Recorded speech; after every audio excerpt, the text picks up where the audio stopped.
কই গো গিন্নি, তাড়াতাড়ি এক কাপ চা দিয়ে যাও। চাটা খেয়ে দোকানের দিকে রওনা দেব। সকাল হলে তোমাদের ডেকে ডেকে পাওয়াও যায় না। চাটা দিয়ে যাও গো গিন্নি। হ্যাঁ হ্যাঁ, সকাল হলে পাবে কিরকম করে? তোমার মেয়ে আর তুমি কম জ্বালাও আমাকে। সারা দিন ঘরের সমস্ত কাজ আমাকে একলা করতে হয়, মেয়ের তো টিকিটিও পাওয়া যায় না। নাও এবার চাটা খেয়ে আমাকে উদ্ধার করো দেখি। মেয়েও কোন সকালবেলা বেরিয়েছে, এখনো পর্যন্ত কোনো পাত্তাই নেই তার। ভারী দুষ্টু হয়েছে ও। আর কি বলবো, তোমার মতোই হয়েছে পুরো। তা সকাল সকাল এত চিল্লামিল্লি করছো কেন? দিনটাই যে খারাপ যাবে। মেয়েটা কোথায় গেছে সেটা কি বলে গেছে? আর মেয়ে বড় হয়েছে, নিজের মতো নিজে সবকিছু বোঝে, তাই এদিক ওদিক গেছে হয়তো। এই তোমার আজকারা পেয়ে পেয়ে মেয়েটা এমন হয়েছে। দিন রাত কোনো মানা নেই, যার পাশে ঘুরে বেড়ায়, যখন খুশি কাউকে কিছু না বলেই বেরিয়ে যায়। এই তোমার কারণেই এমন হয়েছে, মাথায় তুলে ফেলেছো পুরো। সকাল সকাল তোমার কাছে আমার নালিশ শোনার মতো সময় নেই। আমাকে এখন বেরোতে হবে, না হলে যে দোকান খুলতে দেরি হয়ে যাবে। দুপুরবেলা এসে তোমার সমস্ত কথা আমি শুনবো, কেমন? সাবধানে এসো তবে তুমি। আর মেয়েটাকে যদি রাস্তায় দেখতে পাও তবে ওকে বলো যে আমি তাড়াতাড়ি বাড়িতে ডেকে পাঠিয়েছি, আসুক আজকে ও বাড়িতে, তারপর ওর মজা দেখাচ্ছি আমি। আচ্ছা ঠিক আছে, আমি তো ওই বড় রাস্তার ধার দিয়ে যাচ্ছি। যদি ওখানে ও থাকে আমি বলে দেবো ওকে, তুমি চিন্তা করো না। আর বাড়ি এলে মেয়েটাকে অত বকাঝকা করো না, আমি ওকে বলে দেবো। এরপর রিমির বাবা সেখান থেকে চলে যান। রিমির বাবা একজন সবজি বিক্রেতা। তার এক মেয়ে নিয়ে, স্ত্রী নিয়ে বাস করতেন এক ছোট্ট গ্রামে।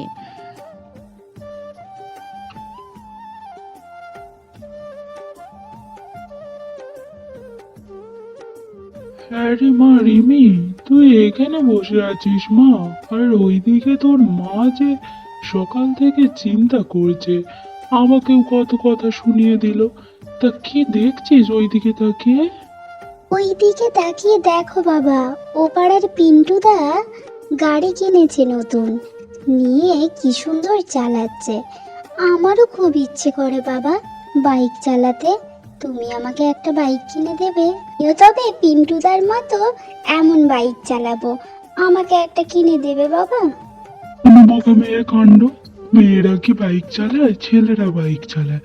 যাই হোক, আর দেরি করিস না, বাড়ির দিকে রওনা দে, আমারও দেরি হচ্ছে, দোকানের দিকে যেতে হবে আমায়। রিমির ছোটবেলা থেকেই বাইকের প্রতি একটা আলাদাই ভালোবাসা, যেটা ছেলেদের থাকে। তবে রিমির খুব ভালো লাগতো বাইক চালানো দেখতে, তাই সে মনে মনে ঠিক করতো সে একদিন না একদিন ঠিক বাইক কিনে চালাবে। এরপর রিমি বাড়ির দিকে আসে আর তার বাবা দোকানের দিকে রওনা দেয়। আসুন আসুন, একদম টাটকা সবজি আছে আজকে। পটল, ভেন্ডি কি নেবেন? আসুন তাড়াতাড়ি, এইদিকে আসুন। হরি, আজকাল তো বাজার সেমন গরম নেই, কেমন চলছে তোর ব্যবসা পাতি? এই যে কাকাবাবু, আপনাদের আশীর্বাদে কোনো রকম চলে যাচ্ছে আর কি। তা আপনি এইদিকে কি, কোনো কাজ আছে নাকি? আরে হরি, তোর সাথেই দরকার ছিল। তা তোর মেয়ে তো অনেক বড় হয়েছে, বিয়েটা যদি দিস আমাকে জানাস।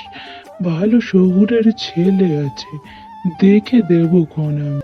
আসলে কাকা বাবু, এমন করে তো কিছু ভাবা হয়নি। তাও দেখছি, যদি তেমন মনে হয় আপনাকে আমি খবর দেবো ক্ষণ। আচ্ছা ঠিক আছে হরি, তুই চিন্তা ভাবনা করেই না হয় আমায় খবর দিস। তারপরে না হয় আমি একটা ভালো ছেলে দেখে দেব। এখন আমি আসি।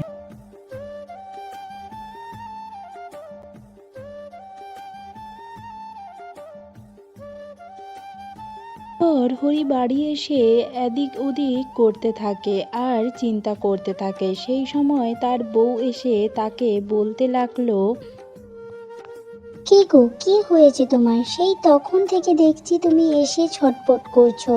একটু বসো দেখি স্থির হয়ে। কি হয়েছে না বললে বুঝবো কেমন করে? তাড়াতাড়ি বলো কি হয়েছে তোমার, আর কি নিয়ে এত চিন্তা করছো তুমি?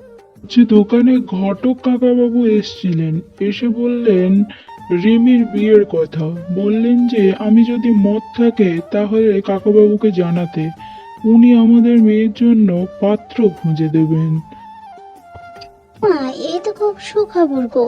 তা তুমি এ নিয়ে এত চিন্তা করছো কেন? কাকাবাবু যা বলেছেন তা তো ঠিকই বলেছেন, মেয়ের তো বিয়ে দিতেই হবে। না না, সে তো আমি জানি, তবে দোকানটা ঠিক করে চলছে না। কিভাবে যে মেয়ের বিয়ে দেব, টাকা পয়সা কোথা থেকে পাবো এত, এইসব নিয়েই একটু চিন্তায় পড়েছি গো। তুমি এইসব ভেবে বিয়েটা পিছিয়ে দিও না। রিমির কথাটাও ভাবো, ওরও বয়স হচ্ছে। যাই হোক, ভগবানের ইচ্ছায় ঠিক সব কাজ হয়ে যাবে। তুমি বরং কাকাবাবুর কাছে গিয়ে কাকাবাবুকে বলে এসো মেয়ের জন্য পাত্র দেখতে। ঠিক আছে গিন্নি, তুমি যখন বলছো তাই হোক। কাকাবাবুকে কাল সকালে গিয়ে একবার বলে আসবো। যাই করে ভগবান মঙ্গলের জন্যই করেন। পরের দিন সকালবেলা হরি হাঁটতে হাঁটতে ঘটক কাকাদের বাড়িতে গিয়ে পৌঁছালো।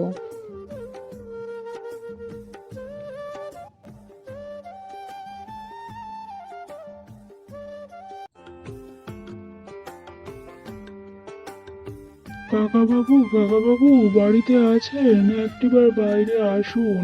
আমি হরি, কাকাবাবু বাইরে আসুন একটিবার। ও, হরি যে, তা কি এত সকাল সকাল তুই আমার বাড়ি সম্মুখে, কি বল? হ্যাঁ কাকাবাবু, আসলে আপনি বলেছিলেন রিমির জন্য পাত্র দেখার কথা, তা আমার মত আছে। আপনি বরং রিমির জন্য একদম ভালো একটা পাত্র নিয়ে আমাদের বাড়িতে আসুন। আমি জানতাম, এ তো খুব খুশির খবর রে। আমি ভালো ছেলে তোর মেয়ের জন্য খুঁজে দেব, একদম চিন্তা করিস না তুই। এরপর একদিন শহুর থেকে বাইক নিয়ে এক ছেলে এলো রিমিকে দেখতে তাদের গ্রামের বাড়িতে। আর এইদিকে রিমি রাগ করে বসে আছে নিজের ঘরের মধ্যে। কি রে, তুই এখনো তৈরি হসনি? ছেলে যে ওইদিকে এসে বসে আছে, তা তোর কি হয়েছে? আমি কিছুতেই বিয়ে করব না, তোমাদের ছেড়ে আমি ওই শহরে কিছুতেই যাব না। তোমরা কেন বুঝতে পারছো না? একটা কথা বলি শোন, এই ছেলের কিন্তু বাইক আছে, আর তোর তো অনেক ভালো লাগে বাইক। ওই শহরে গেলে তুই বাইক চালাতে পারবি, এই জন্য তোর বাবা এর সাথে বিয়ের সিদ্ধান্ত নিয়েছে। পর রিমির ওই ছেলের সাথেই বিয়ে হয় আর সে জুটিয়ে সংসার করে, তার বাইক চালানোও শেখা হয়। আজকে গল্পটা আপনাদের কেমন লাগলো অবশ্যই জানাতে ভুলবেন না। ভালো লাগলে অবশ্যই চ্যানেলটা সাবস্ক্রাইব করে পাশে থাকবেন।